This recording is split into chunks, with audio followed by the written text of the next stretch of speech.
मला शिकायचंय, विवाहाची गडबड करू नका. जीवन संपवण्यापूर्वी स्नेहा गायकवाडने केली होती आईवडिलांना विनंती.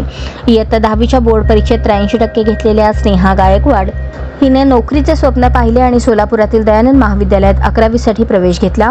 सध्या ती 12वीच्या वर्गात शिकायला होती. 4-5 दिवसांपूर्वी गावी राहून आलेल्या स्नेहाने महाविद्यालयाच्या वसतिगृहात गळफास घेतला. तत्पूर्वी घरच्यांकडून विवाहासाठी गडबड होत असल्याने तिने मला शिकायचे आहे, गडबड करू नका अशी विनंती केली होती. अशी बाब पोलीस तपासात समोर आली आहे. आत्महत्या केलेल्या स्नेहाच्या वडिलांना शेती नाही, ते दुसऱ्याच्या शेतात बटाईने काम करतात.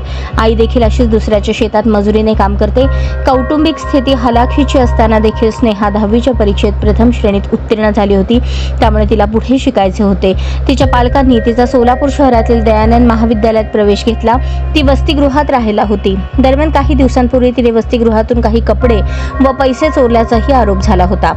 प्राचार्यांकडे हा विषय गेला आणि त्यांनी तो विषय संपवला होता. पण गावाकडे गेल्यावर तिच्यासाठी आईवडिलांनी एक मुलगा पाहिला होता. तो पसंत नसल्याचेही तिने सांगितले होते.